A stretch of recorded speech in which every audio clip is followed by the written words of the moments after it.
Daun salam, daun pepaya, semoga yang menjawab salam hidupnya kaya raya. Assalamualaikum warahmatullahi wabarakatuh. Apa kabar semua? Semoga selalu dalam keadaan sehat, karena tentunya di saat sekarang kita harus tetap sehat, meski di negeri yang sedang sekarat. Kita harus tetap taat meski maraknya maksiat, dan kita harus segera bertobat sebelum terlambat.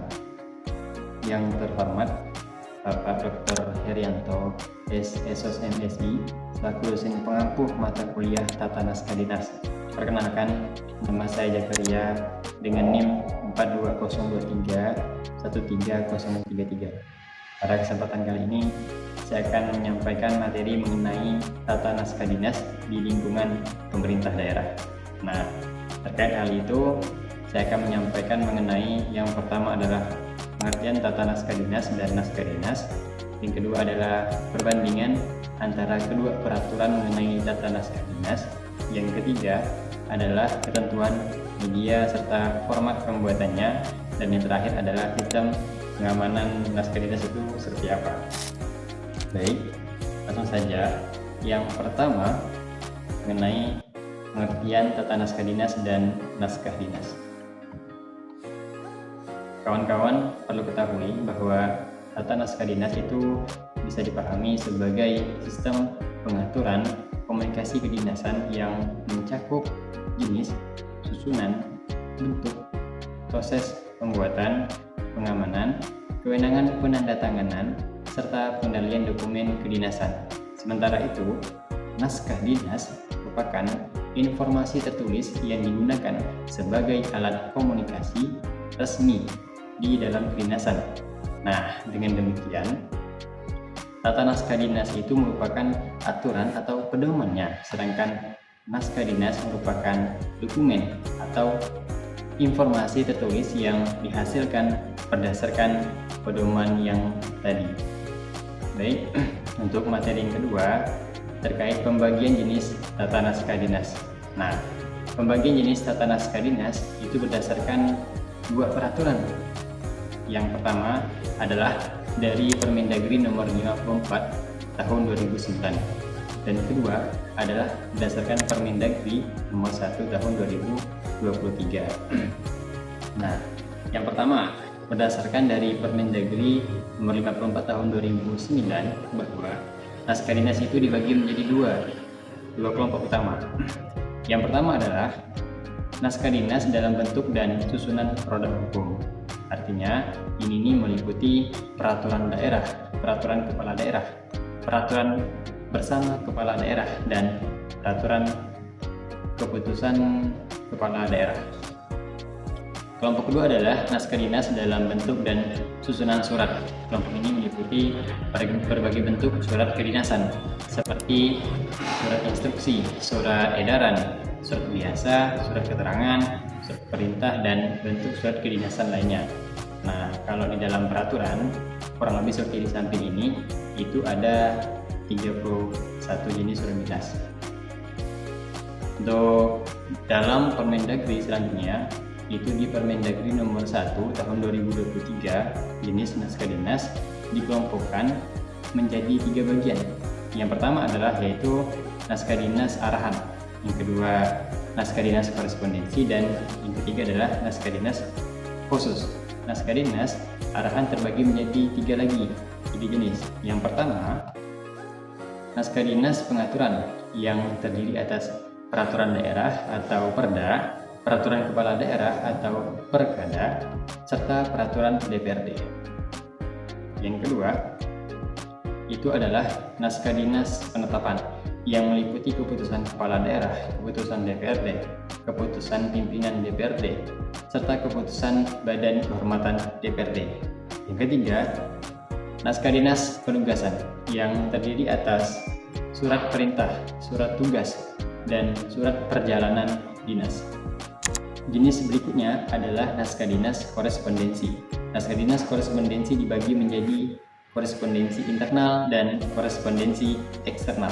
Untuk korespondensi internal itu digunakan untuk komunikasi di dalam lingkungan instansi saja, yang meliputi nota dinas, memo, dan disposisi. Sedangkan korespondensi eksternal digunakan untuk komunikasi dengan pihak di luar internal dalam bentuk surat dinas.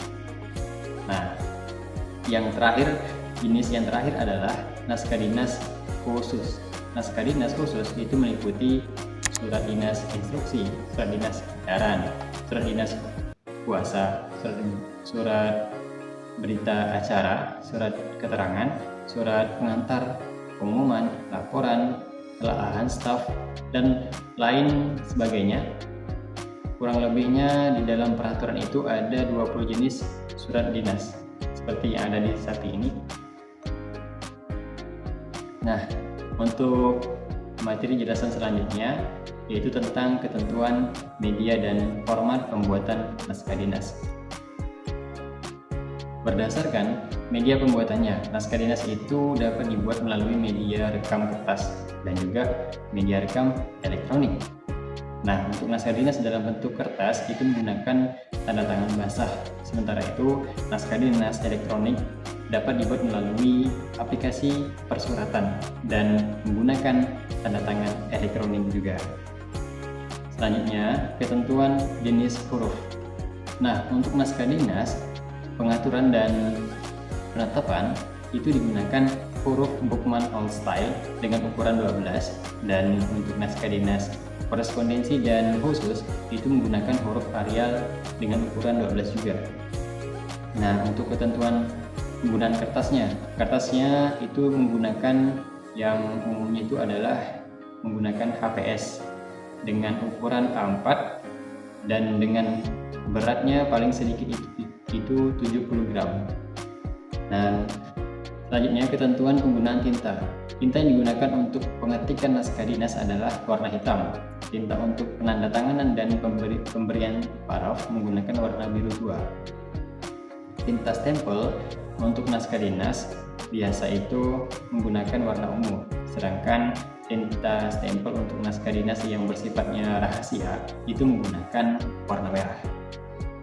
Dan materi bahasan terakhir atau yang keempat itu adalah pengamanan naskah dinas atau sistem itu seperti apa. Nah, salah satu bentuk akuntabilitas dalam pembuatan naskah dinas adalah pemberian paraf. Nah, paraf ini terdiri dari dua jenis, yaitu paraf hierarki dan juga paraf koordinasi. Paraf hierarki itu merupakan paraf yang diberikan oleh pejabat sesuai dengan jenjang jabatannya. Sedangkan paraf koordinasi merupakan paraf dari pejabat yang memiliki tugas berkaitan dengan substansi dokumen dan dari pejabat lain yang terlibat di dalam unit kerja terkaitlah. Selain paraf juga, pengamanan dan pengesahan naskah dinas itu dilakukan melalui tanda tangan. Tanda tangannya itu adalah terdiri atas tanda tangan basah dan tanda tangan elektronik. Kalau tanda tangan basah itu digunakan untuk naskah dinas dengan media rekam kertas. Sementara itu, tanda tangan elektronik digunakan pada naskah dinas dengan media rekam elektronik. Tanda tangan elektronik biasanya ditampilkan dalam bentuk kode yang dapat diakses atau dengan menggunakan bentuk kode yang cepat atau QR kode yang disertai nama serta jabatan pejabat penandatangan. Keabsahan tanda tangan elektronik dapat diperiksa melalui QR kode dan sertifikasi elektronik yang digunakan. Klarifikasi keamanan itu berdasarkan tingkatan keamanannya itu. Yang pertama, sangat rahasia, itu disingkat menggunakan SR. Kedua, rahasia disingkat dengan R.